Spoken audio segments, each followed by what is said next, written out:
वक्त से लड़कर जो नसीब बदल दे, इंसान वही है जो अपनी तकदीर बदल दे।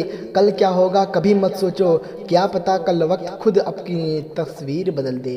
क्या पता कल खुद वक्त अपनी तस्वीर बदल दे। तो हेलो दोस्तों, स्वागत है एक बार फिर से आप सबों का आपके अपने प्यारे यूट्यूब चैनल ज्ञान गुरुकुल में। ज्ञान गुरुकुल एक बार फिर से आप सबों के लिए 40 महत्वपूर्ण क्वेश्चन लेकर आ गया है, जो आपके 21 मार्च के प्रश्न में छपने वाले प्रश्न हैं। तो चलिए शुरू करते हैं बिना किसी देरी के। शुरू करने से पहले अगर आप हमारे चैनल पर नए होंगे तो सब्सक्राइब कर लीजिएगा, बेल आइकन को प्रेस कर दीजिए। तो चलिए महत्वपूर्ण प्रश्न को देखते हैं। देखिए प्रश्न संख्या 1 क्या है, महात्मा बुद्ध का जन्म स्थान कहाँ है। तो महात्मा बुद्ध का जन्म स्थान कपिलवस्तु के लुम्बिनी नामक स्थान पे, जो नेपाल में है। ठीक है, महात्मा बुद्ध का जन्म नेपाल में हुआ था। चलिए नेक्स्ट सवाल देखते हैं। सवाल नंबर दूसरा है, महात्मा बुद्ध का जन्म किस देश में हुआ था। तो अभी हमने आपको बताया महात्मा बुद्ध का जन्म नेपाल के कपिलवस्तु के लुम्बिनी नामक स्थान पे हुआ था। ठीक है, क्वेश्चन आपको घुमा फिरा मिलेगा, लेकिन बहुत ही आसान प्रश्न मिलेगा, आप लोग सिर्फ ध्यान। चलिए प्रश्न संख्या तीसरा देखते हैं, बुद्ध का बचपन का नाम क्या था। तो बुद्ध का जो बचपन का नाम था सिद्धार्थ था, यानी ऑप्शन नंबर सी। देखिए ऑप्शन नंबर सी सही हो जाएगा, सिद्धार्थ।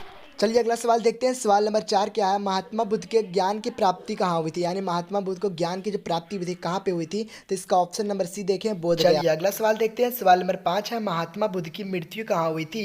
तो इसका ऑप्शन नंबर बी सही हो जाएगा, यानी कुशीनगर। ठीक है, चलिए नेक्स्ट सवाल है, महात्मा बुद्ध के प्रिय शिष्य का नाम क्या था। तो महात्मा बुद्ध के जो प्रिय शिष्य थे यानी उनका नाम था आनंद। ठीक है, यानी ऑप्शन नंबर ये इसका करेक्ट आंसर। चलिए अगला सवाल देखते हैं। सवाल नंबर 7 क्या है, महात्मा बुद्ध ने अपना प्रथम प्रवचन कहाँ दिया था। तो इसका ऑप्शन नंबर बी सही हो जाएगा, सारनाथ में। जो महात्मा बुद्ध थे पहला प्रवचन दिया था सारनाथ में। ठीक है, और सबसे अधिक प्रवचन अगर पूछे कि सबसे अधिक प्रवचन कहाँ दिए थे, तो इसका ऑप्शन नंबर डी सही हो जाता है, श्रावस्ती। लेकिन यहाँ पूछा सबसे पहला प्रवचन कहाँ दिया था, तो इसका ऑप्शन नंबर बी सही हो जाएगा, सारनाथ। चलिए नेक्स्ट सवाल देखते हैं। सवाल नंबर 8 क्या है, महात्मा बुद्ध में किस स्थान पर सबसे अधिक उपदेश दिए हैं। अभी हमने बताया महात्मा बुद्ध ने सबसे अधिक उपदेश श्रावस्ती में दिया, यानी option number C is correct answer. सवाल नंबर 9 देखिए क्या है, बौद्ध धर्म ग्रंथ है, यानी बौद्ध धर्म ग्रंथ क्या है। तो इसका ऑप्शन नंबर ये सही हो जाएगा, त्रिपिटक। ठीक है, यानी ऑप्शन नंबर ये इज करेक्ट आंसर। चलिए नेक्स्ट सवाल देखते हैं। सवाल नंबर 10 क्या है, महात्मा बुद्ध की शिक्षाएं किसमें संकलित है। तो इसका ऑप्शन नंबर ये सही हो जाएगा, सुत्तपिटक। नेक्स्ट सवाल क्या है, देखिए बौद्ध दर्शन किसमें संकलित है। ठीक है, तो इसका ऑप्शन नंबर सी सही हो जाएगा, अभिधम्म पिटक। आप इसे कर लें, आप इसे अपने कॉपी में नोट डाउन कर लें, क्योंकि यहीं से सारे प्रश्न पूछे जाएंगे। अगला सवाल देखिए, बुद्ध के पुनर्जन्म की कथाएं निम्नलिखित में से किसमें संकलित है। तो इसका ऑप्शन नंबर सी सही हो जाएगा, जातक कथा। ठीक है, चलिए अगला सवाल है, जातक कथा में किसके पूर्व जन्म की कथाएं संकलित है। तो इसका ऑप्शन नंबर ये सही हो जाएगा, बुद्ध। अगला प्रश्न देखें। सवाल नंबर 14 है, बुद्ध चरित्र के लेखक निम्न में से कौन है। तो इनमें से ऑप्शन नंबर सी सही हो जाएगा, अश्वघोष। ठीक है, आप इसे कर ले भैया, यहीं से क्वेश्चन आने वाले। इसी तरह क्वेश्चन सिर्फ घुमा फिरा के पूछता है, बस आप लोग समझ नहीं पाते, इसलिए गलत ऑप्शन मार लेते। आप लोग हिस्ट्री में फुल मार्क्स लाएंगे अगर आप हमारे चैनल को सब्सक्राइब कर ले, क्योंकि हम बहुत ही महत्वपूर्ण क्वेश्चन को बता रहे हैं। चलिए नेक्स्ट सवाल है। सवाल नंबर 15, धर्म ग्रंथ सुत हो गया। ठीक है, धर्म ग्रंथ सुत्तपिटक किस धर्म से संबंधित है। तो इसका ऑप्शन नंबर बी सही हो जाएगा, बौद्ध। ठीक है, अगला प्रश्न क्या है, देखिए पहला बौद्ध संगीति कहाँ हुआ था। तो पहला बौद्ध संगीति राजगीर में हुआ था। दूसरा बौद्ध संगीति कहाँ हुआ था। दूसरा बौद्ध संगीति वैशाली में हुआ था। आप इसे कर ले, पहला दूसरा तीसरा चौथा, आप इसे कर ले, यहीं से क्वेश्चन एक चार में से एक पक्का आने वाले हैं इस बार।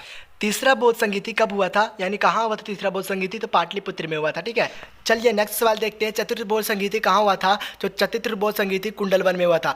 पहला दूसरा तीसरा चौथा चारों बौद्ध संगीति आप याद कर लें, इनमें से एक क्वेश्चन आने वाले। चलिए नेक्स्ट सवाल देखते हैं, जगन्नाथ मंदिर कहाँ पर स्थित है। तो जगन्नाथ मंदिर तंजापुर में स्थित है, यानी ऑप्शन नंबर ये इसका करेक्ट आंसर। चलिए नेक्स्ट सवाल देखते हैं, सांची स्तूप की खोज किसने की थी। तो सांची स्तूप की खोज की थी जे टेलर ने। अगला सवाल है, सांची किस राज्य में स्थित है। तो सांची मध्य प्रदेश में स्थित है, आप इसे कर ले भैया। चलिए अगला प्रश्न क्या है, वर्जयान किस धर्म से संबंधित है। वर्जयान जो है ना बौद्ध धर्म से संबंधित है। नेक्स्ट सवाल, सारनाथ किस राज्य में स्थित है। तो सारनाथ आंध्र प्रदेश में स्थित है, यानी option number B is correct answer. अगला क्वेश्चन क्या है, भोपाल की किस बेगम ने सांची के स्तूप के संरक्षण में योगदान दिया है। तो इसका ऑप्शन नंबर बी सही हो जाएगा, सुल्ताना जहां बेगम। अगला सवाल है, महावीर जैन का जन्म कहाँ हुआ था। तो महावीर जैन का जो जन्म हुआ था वो हुआ था वैशाली, कुंडग्राम के वैशाली में। ठीक है, चलिए नेक्स्ट सवाल क्या है, जैन धर्म के अंतिम या 24वें तीर्थंकर कौन थे। तो इसका ऑप्शन नंबर ये सही हो जाएगा, महावीर। ठीक है, अगला सवाल क्या है, महावीर के बचपन का नाम क्या था। महावीर के बचपन का नाम वर्धमान था। नेक्स्ट सवाल क्या है, महावीर की मृत्यु कहाँ हुई थी। तो महावीर की मृत्यु जो हुई थी पावापुरी में हुई थी। ठीक है, आप लोग कंफ्यूज ना हो, यही सारे क्वेश्चन को पूछे जाएंगे एग्जाम में। चलिए नेक्स्ट सवाल देखते क्या है, श्वेतांबर एवं दिगंबर का संबंध किस धर्म से है। तो जैन धर्म हो जाएगा। दोस्तों इस वीडियो में इतना ही। किसी शायर ने क्या खूब ही कहा था कि जिस समय सब खेल रहे थे उस समय हम पढ़ रहे थे, किसी की याद में नहीं जिम्मेदारियों में पढ़ रहे थे, और मुकाम इतना छोटा नहीं था हमारा कि कुछ रात पढ़ने से काम चल जाता। अगर आंख हमारी लग भी गई तो हमारे हौसले भाग रहे थे। तो मिलते हैं अगले वीडियो में कुछ खास चीज़ों के साथ। वंदे मातरम। अगर आप हमारे चैनल पर नए होंगे सब्सक्राइब कर लीजिएगा।